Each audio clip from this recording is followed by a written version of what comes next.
지금부터 1592년 조선 역사상 가장 참혹한 전쟁 중 하나인 임진왜란에 대해 이야기해 보겠습니다. 이 전쟁은 조선뿐만 아니라 동아시아 전체에 깊은 영향을 끼친 사건이었죠. 먼저 전쟁이 왜 일어났는지 살펴볼까요? 임진왜란의 발단은 일본의 정세와 관련이 깊습니다. 16세기 말 일본의 도요토미 히데요시는 전국시대를 통일한 후 명나라를 정복하겠다는 야망을 품었습니다.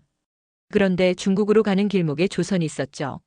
도요토미 히데요시는 조선의 길을 빌려달라고 요구했지만 조선은 이를 거부합니다. 일본은 결국 무력을 동원해 조선을 침략하기로 결정합니다. 1592년 4월 일본군이 부산에 상륙하면서 임진왜란이 시작됩니다. 조선은 전쟁에 대한 대비가 부족했고 초기에는 일본군의 강력한 화력과 전술에 밀려 수도 한양까지 빠르게 함락당합니다. 하지만 조선은 결코 쉽게 무너지지 않았습니다. 이순신 장군이 지휘하는 조선 수군이 바다에서 연전연승하며 일본군의 보급로를 차단했고 백성들과 의병들이 곳곳에서 저항을 시작했죠. 1593년 명나라가 조선을 지원하기 위해 참전하면서 전쟁은 새로운 국면을 맞이합니다. 이후 전쟁은 장기화되었고 1597년 제차 일본군이 쳐들어온 정유재랑까지 이어졌습니다. 하지만 명량해전을 비롯한 조선의 반격과 도요토미 히데요시의 사망으로 인해 일본군은 철수하게 됩니다. 그렇다면 조선은 어떻게 승리할 수 있었을까요? 첫째, 이순신 장군의 해전 전략이 결정적이었습니다. 거북선과 하객진 전법을 활용해 일본 수군을 압도했고 특히 명량해전에서 단 12척의 배로 일본군 133척을 상대하여 승리를 거두는 기적을 만들었죠. 둘째, 의병들의 활약입니다. 유생, 농민, 승려까지 각계각층에서 자발적으로 의병을 조직하여 일본군의 보급로를 끊고 후방을 공격했습니다. 셋째, 명나라의 지원도 중요한 요소였습니다.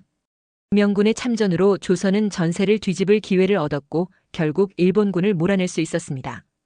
임진왜란 이후 조선 사회에는 엄청난 변화가 찾아왔습니다.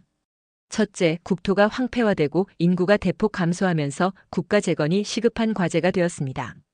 조선은 훈련도감을 설치하여 상비군을 양성하고 화포와 조총 같은 신식 무기를 적극 도입하게 되었죠.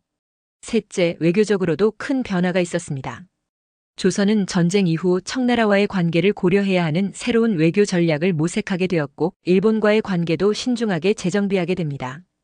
이제 임진왜란이 우리에게 주는 교훈을 생각해 봅시다. 이 전쟁은 국가 안보의 중요성을 다시금 일깨워줍니다. 조선은 평화가 지속될 것이라 믿고 방심했지만 결국 전쟁이 닥쳤을 때 제대로 대응하지 못했죠.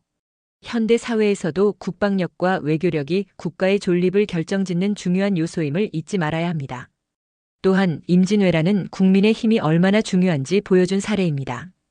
당시 백성들은 단순한 피해자가 아니라 의병을 조직해 직접 싸웠고 결국 나라를 지키는 데 중요한 역할을 했습니다.